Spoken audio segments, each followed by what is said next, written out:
What's up, everybody? Higer. Welcome back. What's up, YouTube? Canna Land. We're in for a nice treat today. Let me get out the ladder because these plants are about 6'6" at least. Something like that. We're rocking the Spider Farmer SE 1000 watt W. And it's just killing it. We are maxed out at 1,000 watts.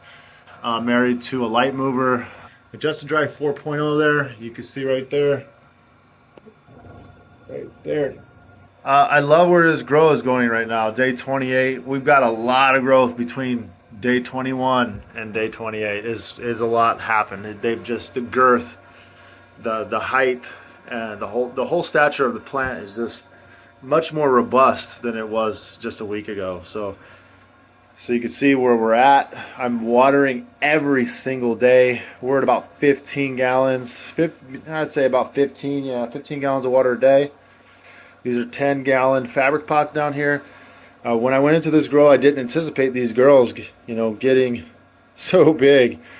Trying to fill up. We're only rolling with 4 plants.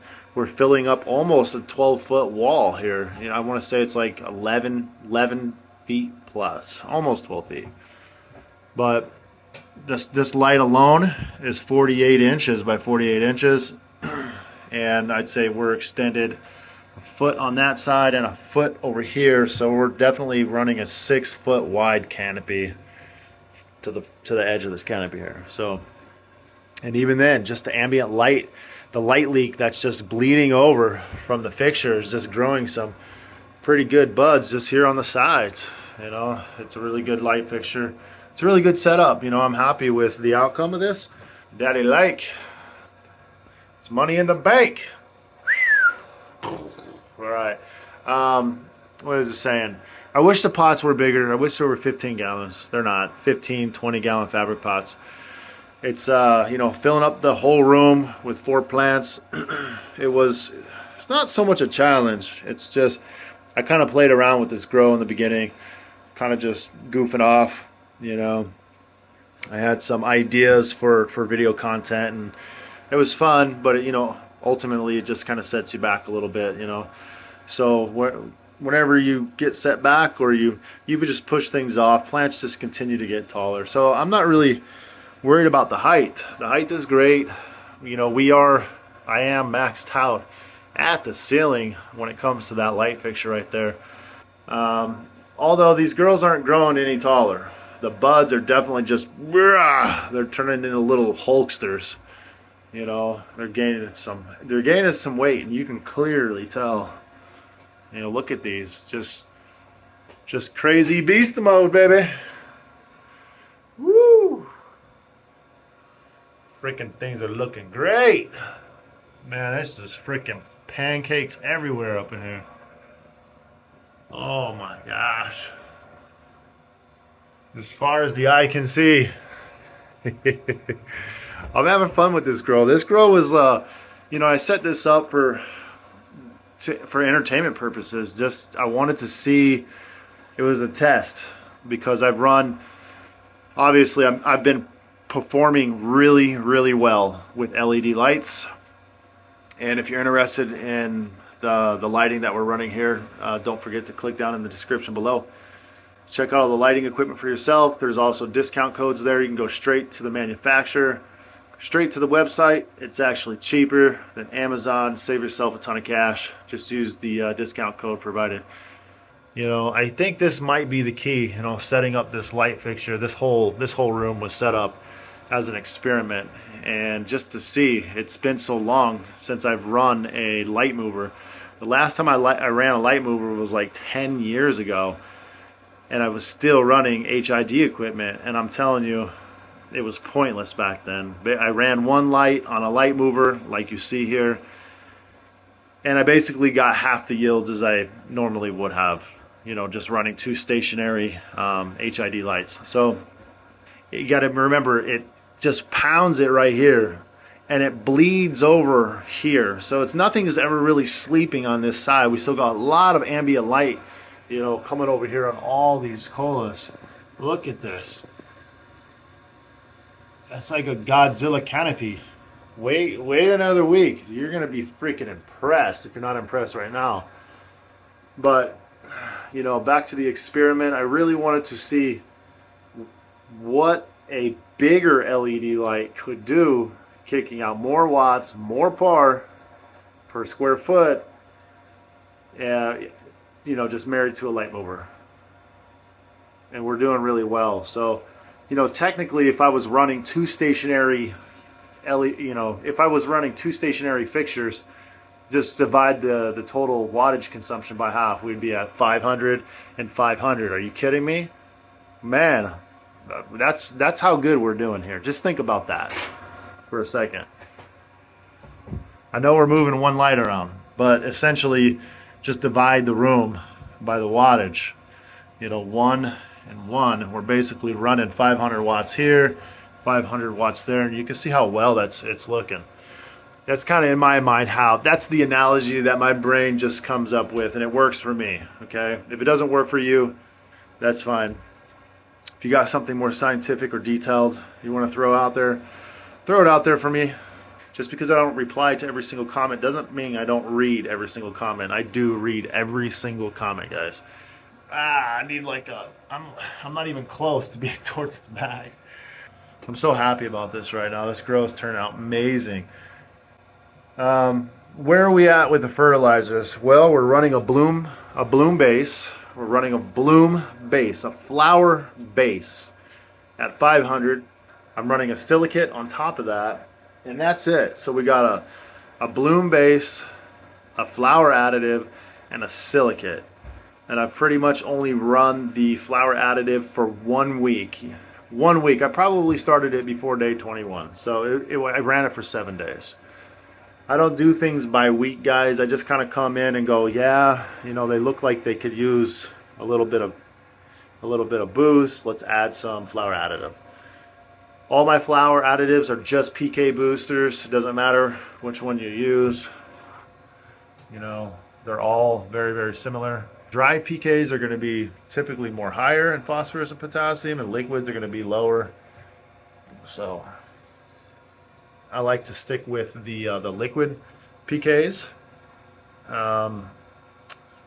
Within the growth stages you see here, and I like to finalize everything with a powdered PK. So if you're with me, that's the plan on this grow. We're running a base bloom. We're running a liquid PK. We're running a silicate, and that's it. And towards the end, I'll swap out the liquid PK for a dried powdered PK. Just trying to give you guys multiple angles so you guys can see it all. But I can't really reach any of that area back there. I mean, we're so far away. It was like I'm on a ladder. So, yep, there's the ceiling. We're tall. These plants are huge. I'm glad they didn't get any taller. All these buds right here that I'm kind of just centralizing in the camera, all these buds are going to get beefier. They're just going to get ultra dense, ultra thick. These ones over here are just going to, they just seem to keep stretching. They're almost kind of like skyscraper, huge ass, some huge bitches. These things just do not stop. They love it. This right here, both strains technically can go all the way to like 9-10 weeks. I'm not saying I'm going to do that. It all just depends on the plant. Each grow is different. Each strain is different. This one might only go 8. This one might go 9 or 10. I don't know. We kind of just take things day by day.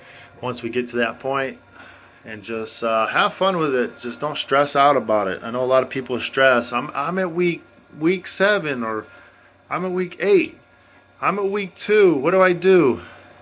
Just have fun with it. If there's one piece of advice when you're gardening, is just have fun with it. Don't stress out about it. If you try and stress out about this, it's just not gonna work for you guys. It's gonna be a headache. You're going to drive yourself crazy, and you're going to be upset. You're going to waste a bunch of money. You're going to throw good money after bad, and it's just going to be a headache. So subscribe to the channel. Watch some previous videos that we have. I have 12 years worth of growing history on this channel. There's so much information available to everybody on this channel. Back when I used to do things on a small, this is small for me still. This is really, really small. But if I had to guess, a more appropriate size homeowner, that's just looking to grow their own smoke, is going to be growing in something like this. And this tent right here, I use it for just for hanging these things up and drying. So all my dry and cure is done right here in this tent. And occasionally I might throw, something vegetative in there. You got power in there and everything with a light strip and a timer, but it's not often. This is mainly, if I had to say, I don't know, what do you guys do? I'm curious. I'm always just throwing out my random guesses. What do you guys do? What's your home grow? Is it a tent? I would assume that most grows are done in a tent. And then maybe another, like a baby tent. They got a vegetative tent, and then they have a cloning dome or something like that in another room. And then maybe a drying rack in another room. How do you guys got your stuff set up? What do you do?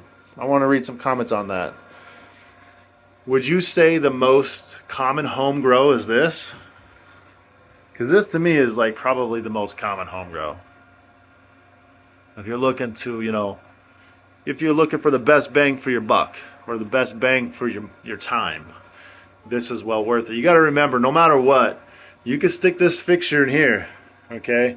And you're going to have a dedicated 1,000 watt grow in here, but it's probably not going to yield you no more because this light is capable of producing way more than a 4x4 tent or a 5x5 tent. So it's better suited in a larger area, hung higher, leveraged back and forth, like that. It's just capable of way more, which is the reason why, if you're wondering why it's on 1,000 watts, is because the light is like not stationary. It just does its thing here, comes over here, does its thing, and then it gives this side of the canopy a break, moves over to there, does its thing, comes over here, vice versa. It gives the left side of the canopy a break. And that's the reason I believe that we can run 1,000 watts. Trust me, I was like, all the way up to 1,000 watts, I was adjusting it day by day, watching it, meticulously watching the plants and how they're going to respond to it. I was afraid. I was scared that if I bumped it up to 1,000 watts, I was basically going to just send them to the grave, because a stationary 1,000 watt LED at a height of, that Kohler right there is probably like 8 inches away. So it would absolutely burn the canopy if it was just beaming down 1,000 watts of LED par, for 12 hours. They wouldn't like it. It's just too much light, which is why we have so much success right here in this room. So I love it. It's turning out great so far. The only thing is, I just wish I would have got bigger pots. So I just didn't anticipate this turning out like this. So yep, they're dry. Basically dry. They're very lightly damp, if anything. Keep watering your girls. When they need water, just keep them hydrated, guys. Just keep feeding them. Keep giving them water. If you guys got any questions, drop your questions in the box. I'd love to take a look at all your guys' feedback. And again, I'm curious. You let me know what you think the most common home grow is. Is it a tent? Is it 2 tents, one for veg and one for flower? And then babies are kept in another room somewhere on the side? You let me know. Is it what you see right here? Is this the most common home grow? Stationary, a couple stationary lights in a bedroom? I don't know. All right, guys. Much love, mad respect. And until then, peace. High grow. Woo! See you in the next one.